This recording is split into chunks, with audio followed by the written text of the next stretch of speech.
I came as executive director in 1978. My background before that was teaching early childhood education at a private college in Atlanta, Georgia. So I was very aware of what needed to be put into early childhood programs so that it was more than custodial child care. So one reason I took the job was the board was always supportive of educating people about early childhood and how important it was to do more than just house them. So, by 1984, I think I heard about some of this kind of going through, because there wasn't any state or federal programs at that time for R&R, resource and referral. So I heard about it, and I thought, well, that's a good way to educate the public about early childhood and also help parents at the same time. So at that time, there were no computers. We started, and the main emphasis for the program was to educate the public about what to look for in quality child care. Not just look for a place to house them or babysit them, but educate them in addition to that. Well, to me, it was an attempt to educate the public, the people who were looking for child care, so they would know what to look for. And also, there really wasn't much help. And it was just, I guess, the beginning of the movement of regulating family daycare that was housed in people's homes, more than just centers and church programs. So the need we saw was to help parents locate and evaluate services and make good choices when it came to child care.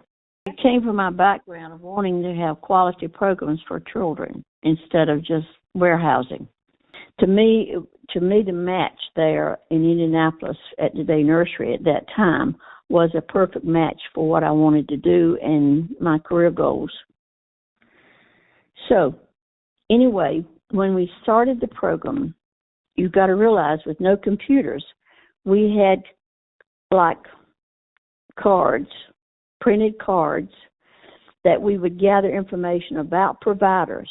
Each card would have information about the ages they took, where they were located, and all of that. So it was more than a Rolodex. It was an index card with information about the provider. And then it was a telephone service. People could call, and we would then look, when we spotlighted with pens where the child care services were available and what it was, whether it was family daycare or a program. Because there weren't a whole lot of for-profit child care then. We did it the old-fashioned way of a card with information on it and a pen on a map. Well, it was for two people, basically. One trying to put together the information cards about the providers, and then also just being available to answer the telephone. So when the people would call us, we would look at our map and look at our cards and try to match them with a service or program, either where they lived or where they worked, because we were the working parents' partner. And then we would offer them the child care inference brochure, which had questions that they needed to ask and things to look for as they went and looked at child care. And we encouraged them to go in the door and actually look at the program before they signed up. We put the brochures in the public facilities, libraries and such. Word of mouth was a big part of it. And working parents, and I guess at that time, 2/3 of our parents were probably single moms that were working and had to work. It wasn't a matter of I want to work. It's a matter of they had to put food on the table.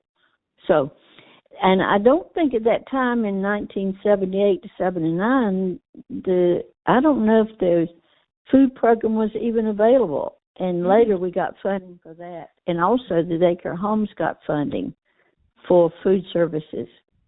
And we were the conduit that some of the daycare homes could get funding for the food services to improve the food services they were doing. Because earlier, when children came to child care, not at day nursery, but in the family daycare, the children brought their lunch. The lunch program was very important to try to increase better nutrition. So we worked then with the daycare homes and got involved in training for the daycare home providers too.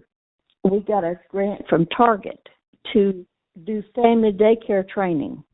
So then we added staff that they would do workshops for family daycare to help improve the quality of family daycare, not just the centers. Well, good luck.